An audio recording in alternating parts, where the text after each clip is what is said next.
sa pagpapatuloy po ng usapin sa mga aksyon at programa ng NAPSI at ng mga departamento at sangay ng pamahalaan laban sa kahirapan. Alamin po natin ang mga hakbang na ginagawa ng TESDA para mapataas ang kasanayan ng mga manggagawang Pilipino para sa mas produktibong lipunan. Tututukan po natin ang convergence o yung pagsasama-sama ng mga programa at stakeholders sa patuloy na pagpapaunlad ng mga komunidad at pamayanan. Dito pa rin sa National Anti-Poverty Commission Aksyon Laban sa Kahirapan.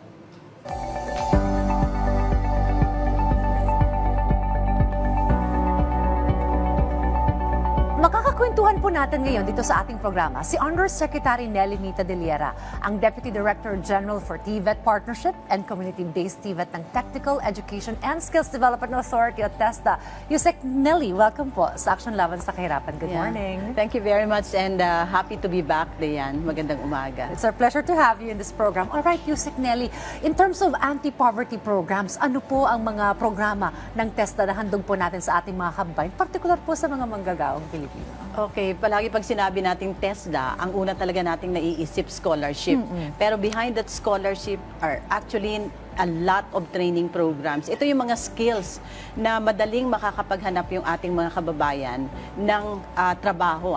Kasi ine-emphasize rin ito ng ating Director General na si Kiko Benitez na dapat yung training mag-e-end talaga siya sa trabaho. After all, kahit napupunta tayo ng college or even senior high school or vocational, yun po yung pinakamalapit or pinakamabilis na paraan po na magkakaroon tayo ng trabaho. And syempre, pag nagkaroon ng trabaho, yung ating problema sa kahirapan dahil kukita na tayo, maa-aksyonan din. And of course, malaking tulong rin ito para sa ating ekonomiya dahil magiging productive rin yung ating mga companies where itong mga kababayan natin are employed. Yun ang maganda, after the training, mayroon kang trabahong makukuha at yan ang tinututukan din ng TESDA. Ang dami ng mga klaseng training sa TESDA, no? Yes, that's right. Oo. Alam mo, maganda pa dito, Dayan, kasi nagko-connect tayo with the industries. Kasi sabi ganoon, di ba, skills mismatch. Isa sa pinakabagong program natin, yung tinatawag nating enterprise-based education and training. So pag sinabi natin doon pa lang sa pangalan, enterprise-based, sa enterprise mismo yung training. Di ba parang before, kung nasa school tayo, pagkatapos ng graduation, for example, ganun, pupunta sa isang industry, nahihirapang mag-adjust agad yung isang graduate, o ganun, or even yung industry, hindi nila nakikita. May skills mismatch nga tinatawag. Pero ngayon, dahil doon na mismo sa enterprise gagawin yung training at alam mismo ng enterprise kung ano yung klaseng skill na dapat ituro doon pa lang sa learner sa pagsisimula, mas angkop siya. Ganun. And gusto ko ni-emphasize, nagkaroon tayo ng program nito before, umabot sa 86% yung employment rate. Yun yung general. Pero mayroong ilang mga sectors na umaabot ng 93% ang employment rate. So talagang effective siya. Parang nasa on-the-job training ka na agad, pag nandun ka sa TESDA. So malaki ang papel ng pribadong sektor. Paano ninyo hinihikayat yung mga nasa private sector o sa mga nasa industry na to collaborate with TESDA? Okay. Maganda rin siguro yung naging background ko, Dayan, kasi nag-meet tayo, Department of Tourism pa ako. And then nag-Department of Trade and Industry. So ngayon ang ginagawa talaga namin, ini-encourage namin yung mga industries to form an industry TVET board.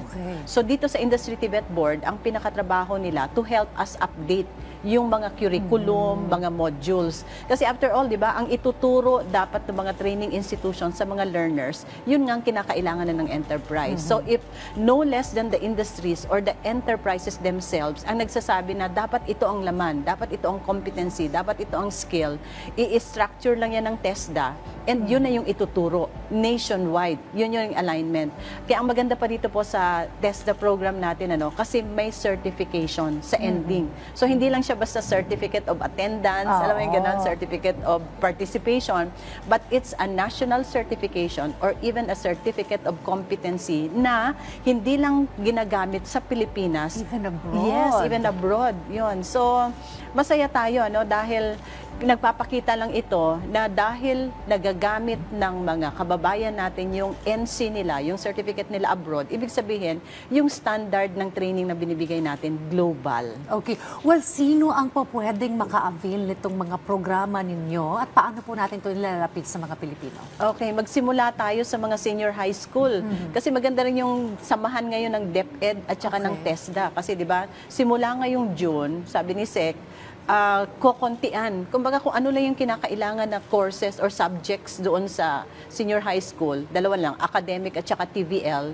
technical and vocational yung track, yun na lang yung ibibigay. Para hindi marami, di ba? Kasi before, ang dami-dami mga subjects. Okay. So ngayon, magsisimula tayo senior high school. Pag napili nila po yung TVL, papasok na po tayo doon. So hindi lang siya classroom, meron din talagang practice. So senior high school, yun po yung ating mga special clients na tinatawag, mga indigenous people, mga out-of-school youth, women, at marami pang iba. Lahat po pwede. Even, Diane, yung mga nagtatrabaho na, Pwede, may tinatawag tayong upskilling. Kasama yun sa programa natin sa Enterprise-Based Education and Training. Yung company mismo, titingnan niya kung ano yung skills gap, ano yung gap ng mga workers niya para pwede niyang gawan ng corresponding training program. Okay. At yun naman yung ilalapit niya sa TESDA para makapagbigay tayo ng una, pwede incentive. May tax incentives na ibibigay po ang Department of Finance and pwede rin pong ma-avail nila yung scholarship programs naman po na ibibigay ng TESDA para sa mga workers na yun. Okay. Alam mo, natutuwa ako nung naalala ko, bumisita ako sa TESDA. Meron na ring mga advanced na mga technology, no? Sumasabay talaga kasi kayo doon sa hinihingi ng industriya, no? May mga robotics pa nga, no? At nakakatuwa na I also met some graduates na already na nag-upskill. Meron ding mga digital skills na pwedeng matutunan sa TESDA. Alright, meron po ba kayong talaga ng mga beneficiaries na natulungan po ninyo? Mga nasa ilan na po ito? Although I for sure napakarami na po. Oo, ang dami. Ang bilang, actually, if I'll just go back to the figures ng enrollees natin ngayon, ngayon 24,000. Okay. First quarter. Oh, Compared to last year, parang buong taon, 26,000. So marami talaga siya. So specifically, may mga sectors tayong ina-assist through, of course, the 184 training centers that we have throughout the country, plus yung pong 4,000 plus naman na ito mga private TESDA accredited institutions naman yan. So ang dami, meron sa tourism, may construction, may logistics, transportation, IT, BPM, even creative industry. Ngayon siguro gusto ko lang iimbitahan na lang din yung mga interested. Mayroon po tayong training with the iconic Patis Tesoro, traditional embroidery design. So pumapasok tayo ganyan sa creative industry dahil alam natin strength rin siya ng Pilipinas. Alright, let's talk about convergence this time. Nabanggit mo yung collaboration with private sector, naandyan din yung DepEd. Ano po yung iba't ibang mga ahensya ng gobyerno or even mga katulong din po ba natin ng local government unit para po maisakatuparan successfully itong mga programs ito? Yeah. Of course, unang-una dyan, dahil bahagi tayo ng educational system ng Pilipinas, Department of Education and Commission on Higher Education. Dahil dito, gusto natin na yung certificate na makukuha sa TESDA, pwede ring ma-recognize, yung stackable, para tech box siya, pero later, pwede siyang i-apply for associate degree, for diploma program, and to bachelor's degree. So, hindi kailangan dumiretso ka ng 4-year degree, di ba, para matapos mo yung buong yun. Pwedeng yung micro-credential na tinatawag natin. Sa Department of Trade and Industry naman, siyempre gusto namin yung mga industries na partners nila, ini-encourage sila mag-invest sa Pilipinas, di ba, mag-produce ng products, yung mga skilled workers na kinakailangan, yun yung gusto nating tugunan, pati sa DOT. Actually, halos lahat ng government agencies. Sa local government units, meron tayong tinatawag na TESDA sa barangay. Ang program naman natin sa kanila para doon sa mga halimbawa mga responder, barangay health workers, even yung mga sangguniang kabataan, parang ganon, di ba? Tuturuan sila kung ano yung skill na dapat kailangan nila sa work. And of course, yung community-based Tibet na talagang para sa ating mga nasa community. And we're doing all those para sa ating or through the local government units. Alright, so siguro maraming interested ngayon talaga na, paano kaya ako makaka-avail ng scholarship din sa TESDA, makaka-avail ng training, or siguro even nga yung mga high school graduates, senior high school natin, baka gustong subukan na dito muna yung sabi mga micro-credentials. What's are the first few steps that they can undertake para po ma-avail itong mga program na ito? Unahin ko na lang siguro yung mga senior high school na nag-graduate na, no? Meron tayong partnership with DepEd ngayon. Tawag dito, mabibigyan sila ng free assessment. Yung free assessment, i-assess kasi kung ano yung skill nila para makakuha ng certificate. Okay. Pinakamaganda po, sabi ko nga kanina, we have more than 4,000 training institutions throughout the country. Nandiyan po sa mga probinsya. Puntahan po ninyo. Or pwede po ninyong bisitahin ang aming pong website dahil doon na niyo makikita kung ano-ano po yung mga courses na offered, ano yung available na scholarship, sino yung mga partners natin para sa trabaho, and a lot of other information. Libre po ito. Yes, libre po siya. Okay, ganito lang po. Kasi siyempre, mayroon rin pong limit ang budget ng government. So, meron po tayong, kumbaga, budget for scholarship. Okay. Pero yung doon sa hindi mako-cover, sana naman po doon sa may mga capacity na magbayad, pwede na rin po magbayad, lalo na doon sa mga private training institution.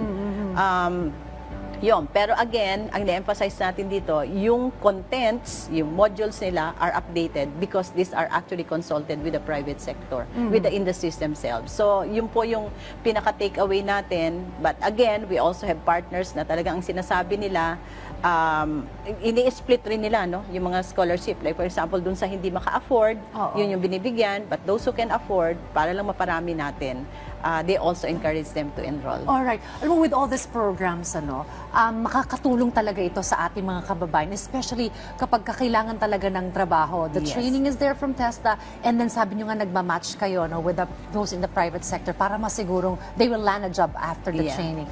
Well, happy Mother's Day in advance, Thank you. Yusek Nelly. Sa Ma'am Sunday na yan, ito si Yusek Nelly ay talagang isa rin pong ulirang ina. No? Award din po siya before at talagang saludo po kami sa mga nanay na katulad po ninyo serving in the government, serving the nation. At sa ating po mga kababayan, maraming salamat po sa inyong suporta. Yan po ang ating napag-usapan mga cars. Piat hinikayat muli namin kayong tumutok sa ating programa sa susunod na linggo. At ito, Yusek Nelly, samahan niyo po ako at sama-sama tayong umaksyon laban sa kahirapan.